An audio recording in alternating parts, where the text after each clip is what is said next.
Hace apenas un suspiro, la izquierda dominaba casi por completo América Latina. Totalmente, era un bloque súper sólido. Pero en un abrir y cerrar de ojos, la derecha ha ganado 11 de las últimas 14 elecciones presidenciales. ¿Qué se dice pronto? Exacto. O sea, podría parecer un cambio de ciclo definitivo, un giro ideológico sin marcha atrás, pero aquí viene el dato que rompe todos los esquemas. A ver. Pues que el 70% del poder económico de la región, o sea, el 70% del Producto Interior Bruto, sigue gobernado por la izquierda. Es una aparente contradicción tremenda. Es alucinante. Y claro, la pregunta es, ¿cómo es posible esto? Por eso hoy vamos a descifrarlo. Damos la bienvenida a quienes nos escuchan a este análisis a fondo. Un análisis que viene cargado, por cierto. Ya te digo. Hoy tenemos entre manos un rompecabezas geopolítico fascinante, que es básicamente cómo se está redibujando, casi a contrarreloj, el mapa político latinoamericano. Y además, el destino de este mapa se va a decidir en 3 elecciones inminentes en los próximos 6 meses. Sí, y para entender este fenómeno tan complejo, nos sumergimos hoy en una fuente verdaderamente excepcional. Eso es. Es una entrevista súper extensa y detallada que le hicieron en el espacio Aristegui Noticias al doctor Daniel Zobato. Que es una eminencia en esto. Totalmente. Estamos hablando de un experto internacional en sistemas electorales, es el director de Radar Latam y una persona que lleva décadas observando las entrañas del poder en la región. El material que vamos a desgranar se titula El mapa político latinoamericano se redibuja. Un título muy acertado, la verdad. Y fíjate, lo que Zobato expone no es una simple fotografía estática, sino una película en pleno movimiento, llena de tensiones extremas y, bueno, de una profunda incertidumbre sobre lo que va a pasar en estos próximos 6 meses. Es una premisa absorbente, desde luego. Pero antes de entrar de lleno, creo que es vital hacer una pausa y dejar algo súper claro. Adelante. Dado que todo esto trata de forma directa sobre política, de izquierdas, de derechas, de victorias y derrotas, quiero subrayar que en este espacio vamos a mantener una neutralidad absoluta. Cero posicionamientos. Cero. Aquí no se toma partido por ninguna ideología, ni celebramos ni lamentamos ningún resultado. El objetivo es puramente analítico. Como debe ser. O sea, diseccionar y transmitir los datos y las ideas de la fuente original de la forma más objetiva posible, para que cada persona que nos escuche saque sus propias conclusiones. Me parece una aclaración fundamental, porque el análisis serio requiere precisamente esa distancia clínica. Claro. Solo cuando nos alejamos del ruido de cada bando podemos ver los patrones reales, las fallas tectónicas que están cambiando las reglas del juego. Vale, vamos a desgranar esto. Porque antes de viajar país por país para ver esas fallas en directo, necesitamos entender cómo ha cambiado el tablero de juego general en los últimos 3 años. Que ha sido un giro radical. Radical es quedarse corto. Si retrocedemos solo un par de años, a 2022 o principios de 2023, la concentración de poder en la izquierda era asombrosa. Prácticamente total. Las 6 principales economías estaban ahí. México, Colombia, Chile, Argentina, Perú y Brasil. Parecía un bloque inamovible. Y representaba muchísimo peso demográfico. Pero entonces llegamos a ese punto de inflexión. Ahí está. De repente, a partir de 2023, la derecha y centroderecha empiezan a encadenar victorias de forma sistemática. Es que la lista es larga, ¿eh? Gana Santiago Peña en Paraguay. Irrumpe Javier Milei en Argentina. Daniel Noboa en Ecuador. José Raúl Mulino en Panamá. Bukele arrasa en su reelección en El Salvador. Abinader en República Dominicana. Y a eso le sumas victorias conservadoras en Bolivia, Chile, Honduras y Costa Rica.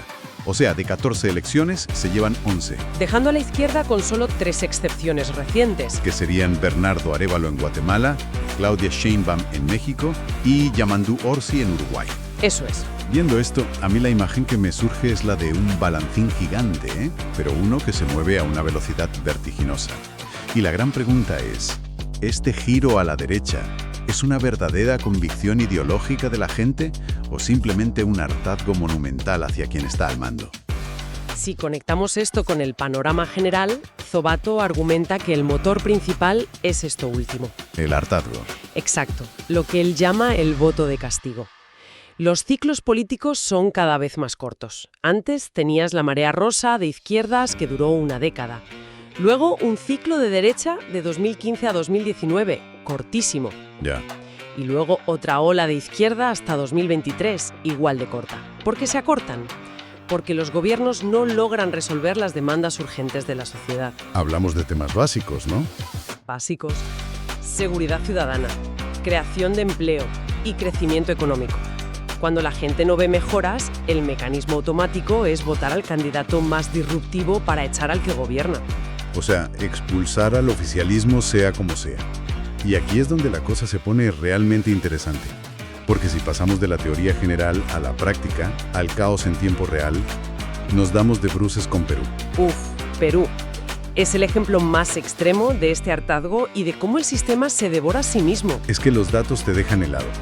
La primera vuelta fue el 12 de abril, pero semanas después seguían contando votos.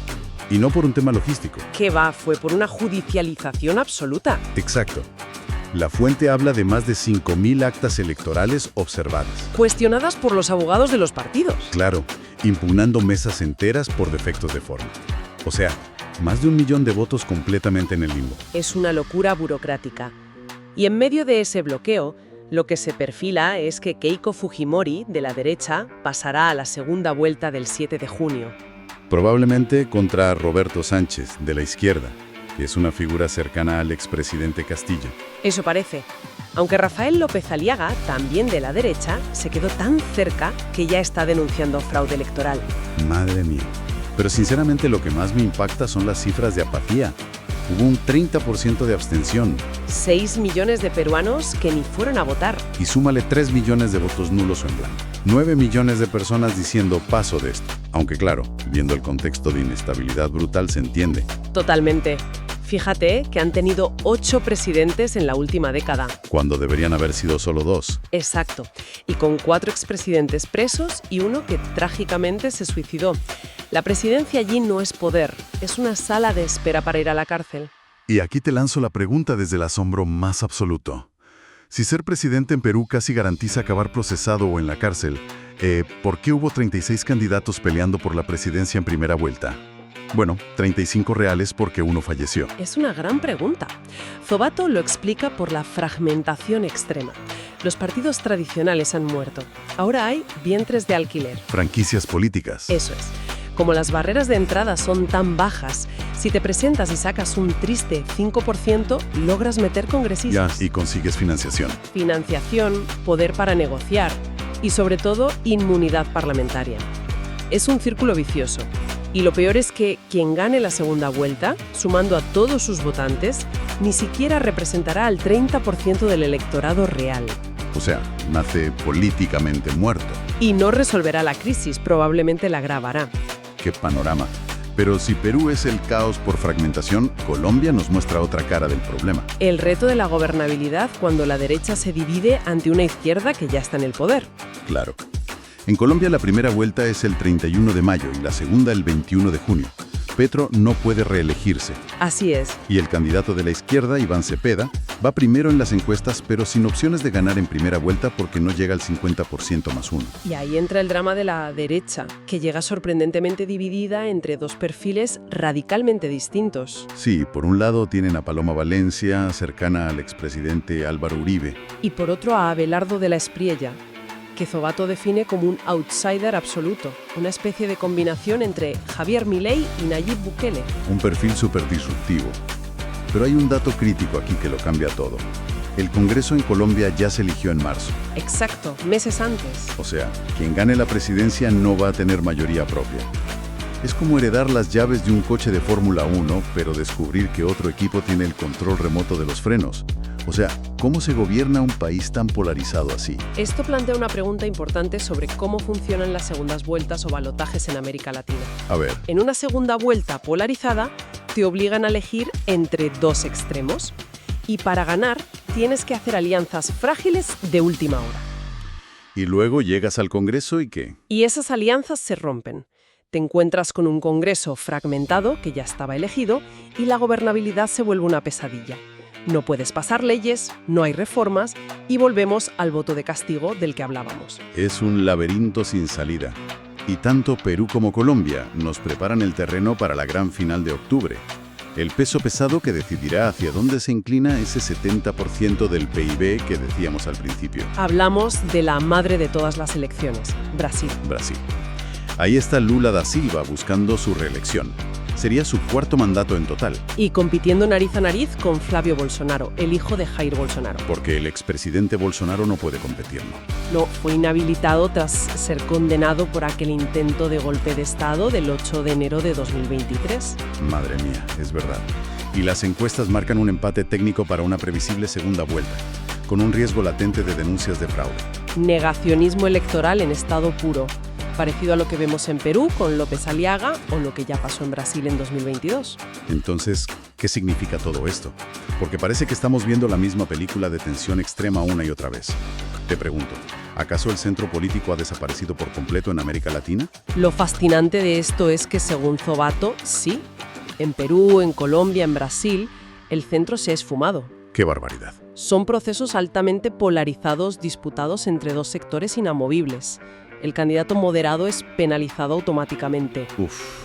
Y por eso creo que es tan importante que quienes nos escuchan entiendan por qué esto es relevante. Totalmente. Porque América Latina no es solo un gigante económico, es el laboratorio más grande del mundo para la democracia moderna. Y los experimentos allí terminan exportándose. Exacto. Ese hartazgo ciudadano, la desaparición del centro, la polarización extrema, son fenómenos que estamos viendo llegar a todo el planeta. Entender este mapa nos ayuda a prever tendencias globales. Y para cerrar, me gustaría rescatar una referencia literaria que hace Zobato en La Fuente. Cuéntame. Él cita la famosa novela de Vargas Llosa, Conversación en la Catedral, y esa mítica pregunta de ¿cuándo se jodió el Perú? Qué frase tan brutal. Pues yo la adaptaría para dejar una reflexión final a la audiencia. Si los ciudadanos están atrapados en un bucle de votar solo para castigar al que gobierna, porque ni su seguridad ni su economía mejoran, sin importar la ideología, Ya. ¿estamos ante un simple cambio de mapa político o estamos presenciando el agotamiento del modelo democrático tradicional en la región? Tremenda pregunta para dejarla resonando. Da para pensar muchísimo. Bueno, pues muchísimas gracias por acompañarnos en este análisis a fondo. Ha sido un placer intentar arrojar luz sobre todo esto. Nos vemos en la próxima. Hasta pronto.